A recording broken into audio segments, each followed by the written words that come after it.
Chers amis, merci beaucoup pour la question. Vous vouliez savoir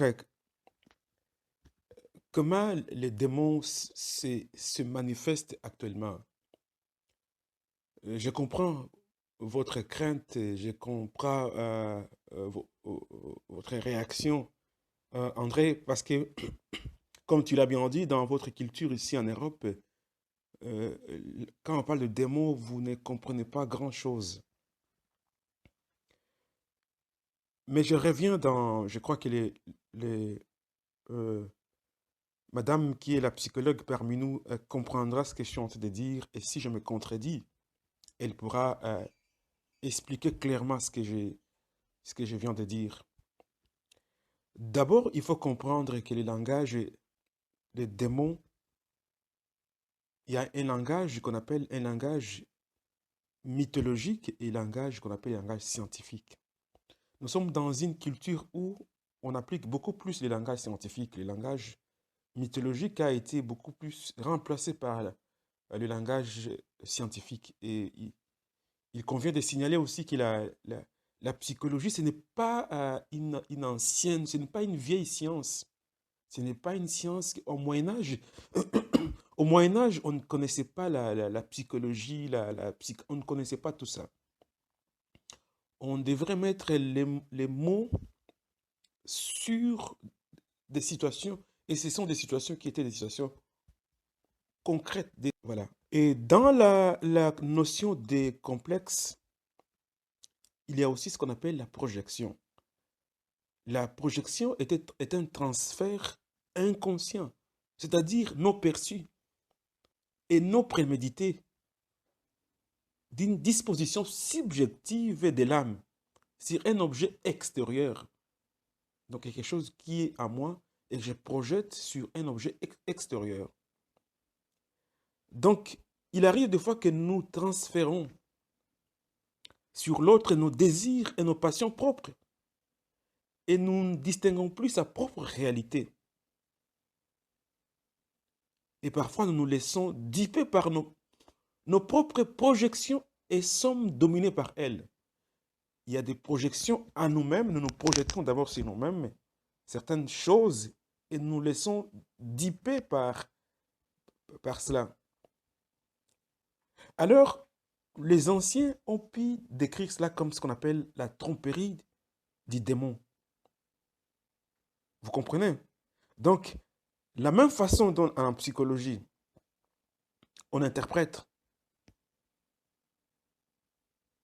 on interprète la projection, ok?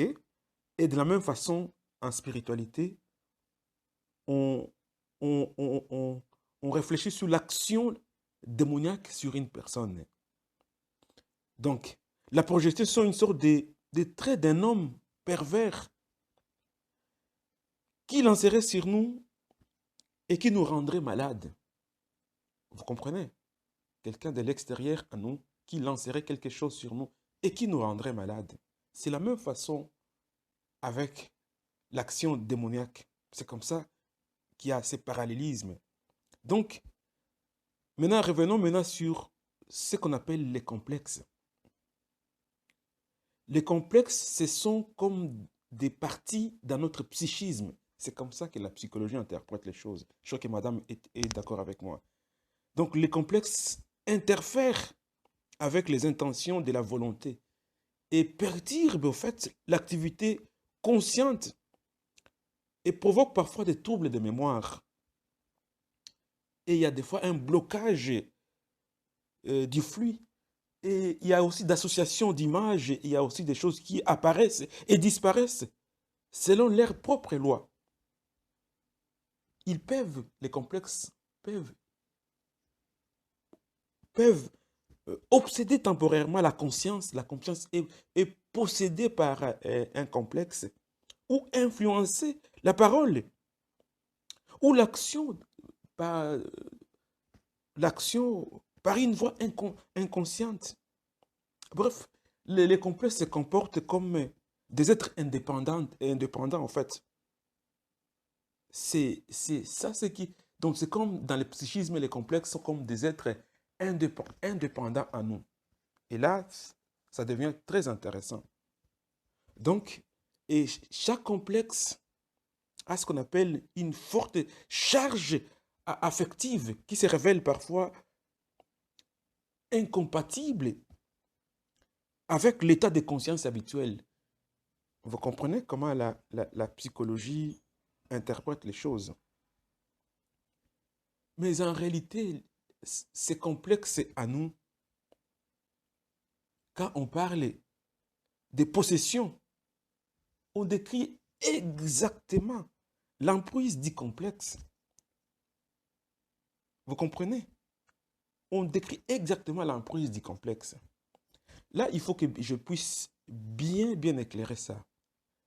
La plupart des gens disent qu'ils ont un complexe, mais ça, c'est une aberration. Ça, je le signale. On ne dit jamais qu'on a, on ne peut pas dire qu'on a, oh non, j'ai un complexe d'infériorité. Non, ça ne se dit jamais. Ça, c'est une aberration. C'est le complexe qui nous détient. On peut dire, par exemple, comment est-ce qu'on dit le vrai terme qu'on utilise? J'ai un sentiment d'infériorité. Ça, c'est très passé. Le complexe, c'est grand. On ne peut pas dire qu'on a un complexe d'infériorité. Non, ça ne se dit pas. On a un sentiment d'infériorité, un sentiment de supériorité. Vous comprenez? Parce que le complexe, il est dans l'inconscient. C'est une action inconsciente. On ne peut pas l'avoir. C'est le complexe qui nous détient. Parce que nous sommes possédés. Vous comprenez? Donc, c'est très important de pouvoir comprendre la question du complexe. Et nous, en tant que... Nous savons l'action du complexe dans le psychisme, dans l'esprit humain, et nous savons comment, la manière dont les langages scientifiques essaient d'expliciter ça en psychologie. Mais nous, à l'Église, nous avons notre langage, selon les anciens qui ont placé les mots. Et les anciens n'avaient pas peur de dire ce sont des démons. L'action démoniaque, c'est exactement, c'est ces complexes dans notre psychisme qui agissent et qui sont incontrôlables. Donc voilà, j'attendrai la réaction de madame la psychologue pour donner son point de vue par rapport à ça. Merci beaucoup et je reviendrai encore vers vous. Votre question me fait énormément rire. Pour savoir si en cas de complexe, on doit aller voir le pasteur, le prêtre, ou on doit aller voir le psychiatre. Merci beaucoup pour la question. Ce sont des questions qu'on nous a toujours posées, donc voilà. Mais, et je suis aussi d'accord pour ce que madame la psychologue venait de dire. Mais je vais préciser une chose. Il y a des complexes de l'âme. Il y a aussi les complexes de l'esprit. J'espère que vous êtes d'accord avec moi. Les complexes de l'âme et de l'esprit. Les complexes de l'âme, c'est vraiment quelque chose qui est attribué à l'inconscience personnelle. Et donc, ce sont des choses qui naissent par refoulement des contenus qui ont été exclus du courant de la vie pour des raisons morales ou esthétiques. Donc, mais il y a aussi les complexes de l'esprit. Et ces complexes de l'esprit qui sont des fois des complexes qui sont dangereux. Ce sont des complexes qui naissent quand certains éléments de l'inconscient collectif envahissent la conscience. Donc, et les complexes de l'esprit, il n'y a pas d'autres alternatives pour les complexes de l'esprit. Donc, que de le chasser hors du domaine du sujet. Donc, ça, c'est très important. Donc, et les anciens disaient que les démons ont été expulsés. Donc, ces complexes ont été expulsés du sujet. Donc, c'est ça ce qu'on appelle les complexes de l'esprit. Mais maintenant, la question de savoir si on doit aller voir le pasteur ou le prêtre, ou on doit aller voir les psychiatres, je vais être très clair avec vous ici. Donc, le psychiatre, lui, c'est un médecin. Et il voit tout ça comme une maladie qu'il doit soigner. OK? OK? Et pour nous, euh, ce n'est pas le phénomène qui est plus important. OK? Les psychiatres, eux, doivent se battre pour guérir, en fait, les malades. OK? Mais pour nous, la guérison des possédés n'est pas juste la relation juste avec les démons, non. Les combats contre les démons, il s'agit pour nous de l'affrontement quotidien avec le mal. On doit affronter le mal d'une manière quotidienne. Donc, par notre conduite à tenir face à ces provocations, notre conduite à tenir, comment tenir notre langue, tout ça. Donc, euh, nous devons, euh, nous devons nous tenir contre les tentations de tous les jours. Vous comprenez? Donc, alors pour nous, ce que nous faisons, c'est nous créons la possibilité, en fait, de traiter avec l'inconscient. Vous comprenez ce que nous, en tant que pasteurs, nous faisons? Nous extériorisons l'inconscient. Nous le nommons l'inconscient. Nous nommons ces complexes. Nous les faisons sortir de son lieu et nous les nommons pour pouvoir les affronter. Vous comprenez? Parce que si on parle de l'inconscient, on ne comprend rien du tout. Mais ces complexes, nous les nommons, nous les extériorisons pour que nous puissions les affronter. Vous comprenez? Et c'est comme ça que nous traitons avec les gens que nous considérons qui sont possédés. Le médecin, lui, il traite avec l'inconscient. Il a des méthodes. Il a, disons, les psychologues. Mais le médecin, lui, il peut prescrire des antidépresseurs, tout comme ça, parce qu'il veut guérir un état quelconque psychique. Mais nous, en tant que pasteurs, on regarde comment le mal, ces complexes, la personnification de ces complexes qui prennent en otage, disons, une personne humaine, et la conscience de l'humaine n'a rien à faire, ne comprend rien du tout. Voilà. Mais ce que nous faisons, c'est nous extériorisons cela et nous nommons cela et nous pouvons maintenant les combattre. OK?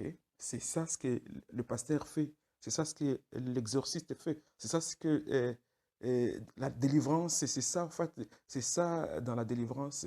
En fait, c'est justement ça, quoi. Donc, mais tellement la frontière est très poreuse entre la situation spirituelle et la situation psychologique. Parce il y a vraiment la frontière est poreuse. Il y a lieu de se tromper. Alors, il faut être prudent.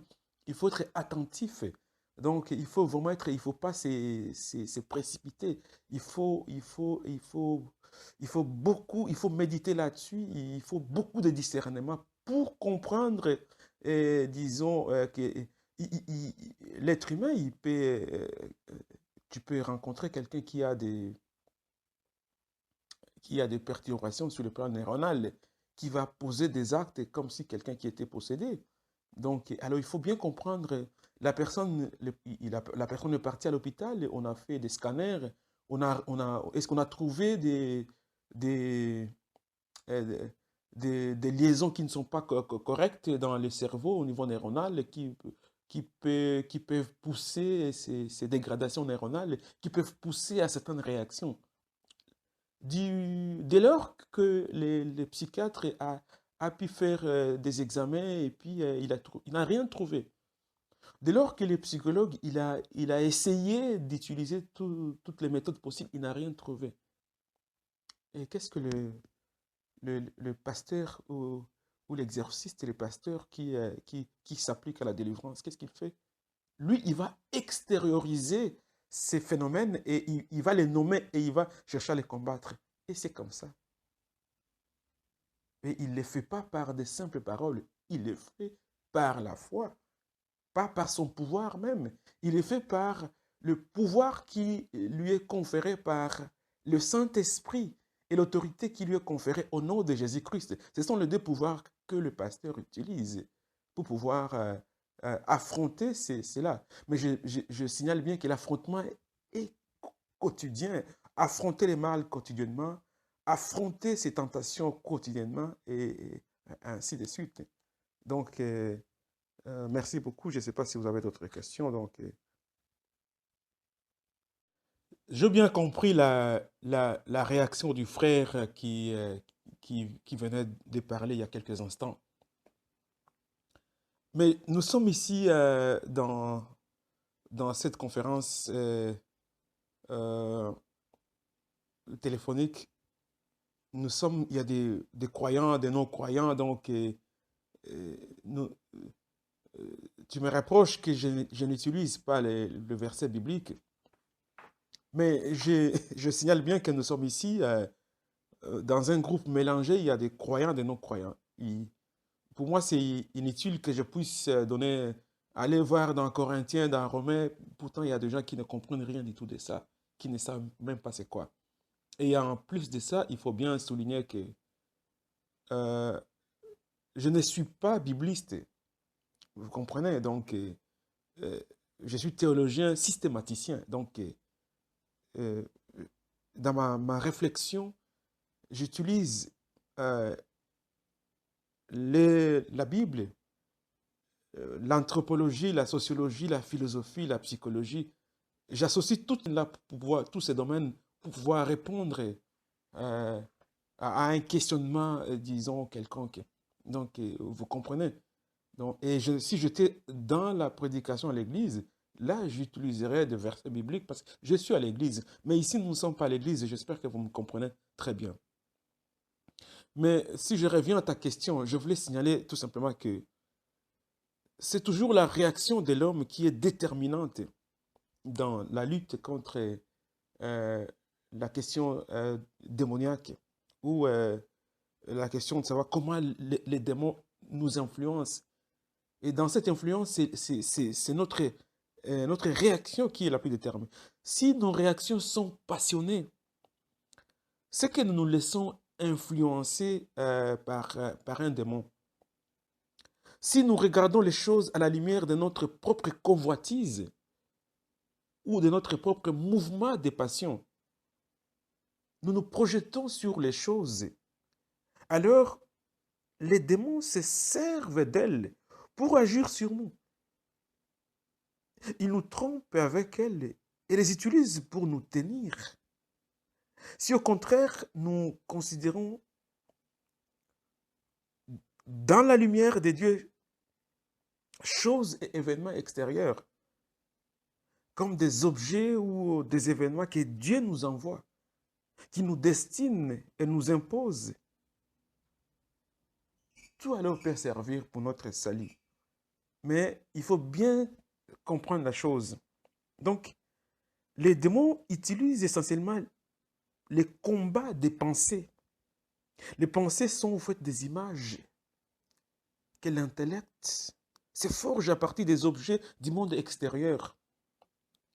Les démons ne peuvent pas davantage produire d'eux-mêmes les pensées chez nous. Non. Non. Mais seulement par les biais d'une relation avec les choses où les gens déjà vus ou remarqués. Ça, c'est très important. Quelqu'un va voir une femme belle qui passe, il le regarde et il tourne encore, il regarde.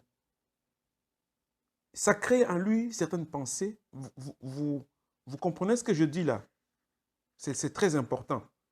Donc si nous nous demandons pourquoi nous pensons à tel événement, nous sommes souvent incapables de répondre. La pensée se manifeste à nous. Et même penser qu'il y a des pensées qui viennent à nous, mais qui sont des pensées souvent stériles et qui suscitent à nous des fois des tendances de mauvaise humeur ou la colère. Et là, c'est un signe. C'est un signe qu'un démon nous a suggéré. Les démons nous suggèrent dans la suggestion, nous suggèrent une pensée. Mais il convient de dire que tout souvenir toute pensée qui vient à nous n'est pas une pensée qui nous est suggérée par le démon. Je ne dis pas ça. Mais il faut bien regarder la pensée qui nous est suggérée.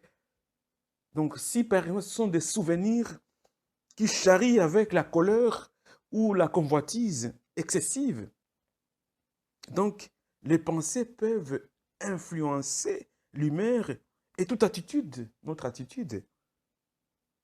C'est d'où l'importance du discernement entre les pensées à laisser pénétrer en soi et celles à combattre ou à retrancher. Et ça, je le dis, c'est une expérience personnelle. Il arrive des fois que tu es seul à la maison la nuit, il y a une pensée qui vient. Ah, mais tu te dis, cette pensée n'est pas propre. Et tu te lèves et tu commences à la combattre. Mais il y a des pensées qui viennent et tu laisses pénétrer en toi cette pensée, parce que c'est une pensée d'amour, une pensée, voilà, qui vient en toi, voilà. Mais il y a des pensées qui viennent, qui suscitent des désirs qui sont... euh, euh, et là, tu combats cela directement. Ce sont des pensées qui te sont suggérées. Donc, les souvenirs, je disais les souvenirs, c'est une catégorie de pensées. C'est précisément en utilisant les souvenirs, les démons utilisent les souvenirs de notre monde passé pour nous amener à la chute souvent. Ils lui réveillent les sensations anciennes et raminent et vont ranimer en fait des vieilles dispositions. Et qu'est-ce que les démons font encore à travers les souvenirs? Les souvenirs, quand je dis c'est une catégorie de pensées, et c'est les souvenirs, il faut bien tenir sur cela. Les démons maintiennent ouvertes les blessures du passé. Les démons sont spécialistes pour maintenir ouvertes les blessures du passé. Et ils éveillent toujours à nouveau les souvenirs des passions mauvaises. L'amertume, la tristesse, le découragement. Quelqu'un t'avait blessé il y a très longtemps. Ils vont laisser ouverte cette blessure. Vous comprenez comment tout se passe dans... Il y a aussi ce que je disais, j'ai déjà répondu par rapport aux rêves. Ils utilisent aussi les rêves, le songe, les visions et des hallucinations. Mais il convient de se souvenir que cela dépend de quelle partie de l'âme qu'ils sont en train d'assiéger. Donc, si c'est la partie concupiscible, la concupiscence tournée vers la chair, vers les désirs extérieurs, la concupiscence. Donc, dans les rêves, dans les songes, si tu es quelqu'un qui aime bien manger, tu aimes bien la gourmandise, ils vont te faire des souvenirs des repas, et ainsi de suite. Ils vont te faire des souvenirs, ils vont te faire des images de femmes nues pour te pousser à autre chose. Vous comprenez? Et ça, c'est très important. Donc, le rêve, en fait, pour les démons, les moyens favoris de pénétration, les images qu'ils suscitent. Vous comprenez? Maintenant, en psychologie, souvenez-vous qu'au cours des rêves, il y a ce qu'on appelle la frontière, ce qu'on appelle le préconscient est enlevé. Tout ce qui est dans l'inconscient remonte dans les conscients. Donc la barrière, la frontière est presque détruite. Donc ce que nous appelons la police des frontières, le préconscient, est presque supprimé. Et tout ce qui est dans l'inconscient remonte dans le rêve. Donc les rêves, c'est les moments, c'est la raison pour laquelle nous insistons pour qu'enfin les gens prient avant d'aller dormir. Parce que nous savons que c'est le moment où l'être dans son âme, son esprit, peut recevoir des choses venant de son inconscient, qui remontent directement dans son conscient. Et le lendemain matin, il y a des gens qui se réveillent avec des colères, avec des amertumes, avec les choses de l'inconscient sont remontées dans le conscient et se manifestent autrement. Donc voilà, je ne sais pas si vous avez d'autres questions, mais je suis déjà presque fatigué, donc voilà.